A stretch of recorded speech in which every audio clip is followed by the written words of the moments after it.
பாரதிய ஜனதா கட்சி செய்தது என்னன்னா, கோவிலுக்கு வெளியே வணிக கழகம் மட்டுவதற்கு அனுமதி இல்லை என்கின்ற போராட்டத்தை எடுத்த பொழுது கைது செய்யப்பட்டு இரவு 11:45 வரைக்கும் மண்டபத்திலே பாரதிய ஜனதா கட்சியினுடைய தொண்டர்களும் தலைவர்களும் அடைத்து வைக்கப்பட்டிருந்தார்.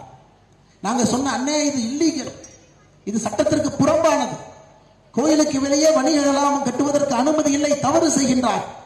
யாரோ ஒரு அமைச்சரை பேச்சுக்கிட்டு ஆட்சியரும் கை கட்டி நிற்கிறார். இதை விட கேவலத்தை நாங்கள் பார்த்ததில்லை என்று சொல்லும் யாரும் காதிலே கேட்க.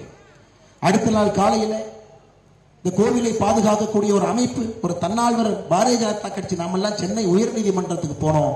அரை மணி நேரத்தில் இது சட்டத்திற்கு புறம்பானது என்று சென்னை உயர்நீதிமன்றம் ஸ்டே கொடுத்தார்.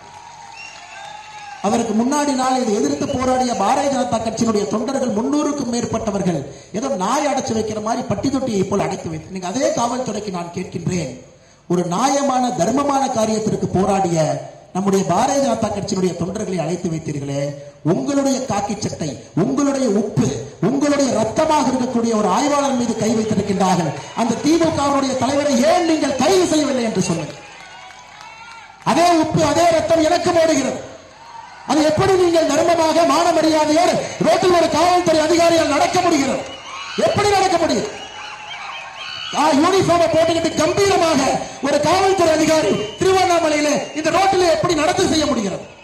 ஒரு பெண் இன்ஸ்பெக்டர் மேல கை வச்ச ஒரு திமுக காரரை தூக்கி உள்ள வைக்க முடியல. மக்கள் உங்கள் மீது மரியாதையும் நம்பிக்கையும் எப்படி வைப்பார்கள்? ஒரு பிரச்சனை என்றால் போலீஸ் ஸ்டேஷனுக்கு எப்படி ஓடி வருவார்கள்? உங்களை பார்த்து சாதியை பார்க்க மாட்டீங்க, கட்சியை பார்க்க மாட்டீங்க, நேர்மையை மட்டும் பார்ப்பீங்கன்னு எப்பொழுது தமிழக காவல்துறை இழந்த தன்னுடைய கம்பீரத்தை திருவண்ணாமலையில் எடுக்க போகிறது? சகோதர சகோதரி, காவல்துறையை பற்றி தவறாக பேசுவன் நான் அல்ல.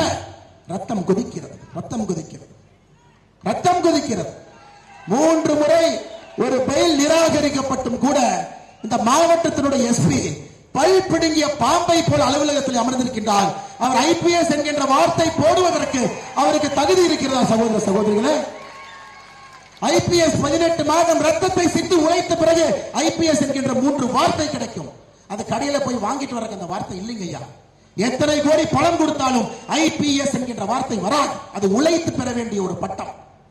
ஆனா இன்னைக்கு பல்லை பிடுங்கிய அதிகாரிகளை போல ஒரு மாவட்டத்தினுடைய ஒரு முட்டாள் அமைச்சர், மோசமான அமைச்சர், ஊழல் அமைச்சர் முன்பு கைகட்டி நின்று கொண்டிருக்கின்றார்களே, இந்த அவலத்தை அண்ணாமலை அவர்கள் மதிப்பாரா, மன்னிப்பாரா? அதைத்தான் நான் கேட்டுக்கொண்டிருக்கின்றேன். சகோதர சகோதரி, ஒரே ஒரு குடும்பத்துல கோபாலபுரத்துல ஒரு இனிஷியலை மட்டும் வச்சுக்கிட்டு ஆட்டம் போடுறாங்க ஐயா. ஒரு இனிஷியலை வச்சுக்கிட்டு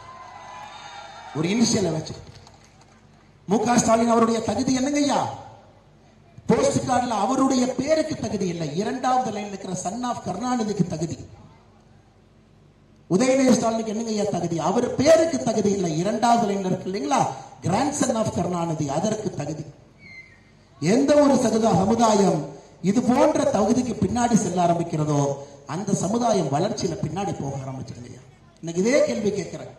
உத்தரப்பிரதேசல யோகி ஆதித்யநாத் முதலமைச்சராக இருக்கும் இடத்துல ஒரு காவல்துறை அதிகாரியின் மீது கை இருந்தால் 2 கையையும் எடுத்திருப்பார். 2 கையையும் எடுத்திருப்பார். அது எவனாக இருந்தாலும் சரி, எந்த அட்ரஸ்ல வாழ்ந்தாலும் சரி, அவன் எவ்வளவு பெரிய. அதனால்தான் யூபி இன்று வளர்கிறது. இந்தியாவுடைய 2வது பெரிய பொருளாதார மாநிலமாக யூபி போயிருக்கு.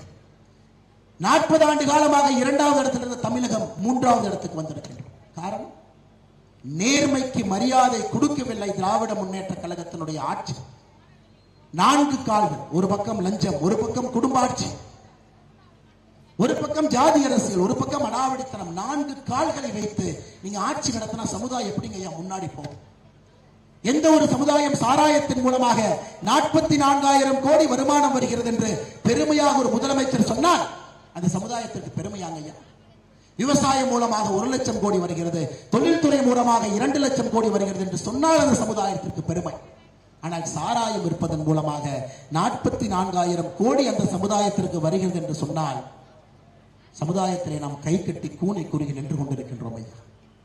கை கட்டி கூனை குறுகி நின்று கொண்டிருக்கின்றோம்.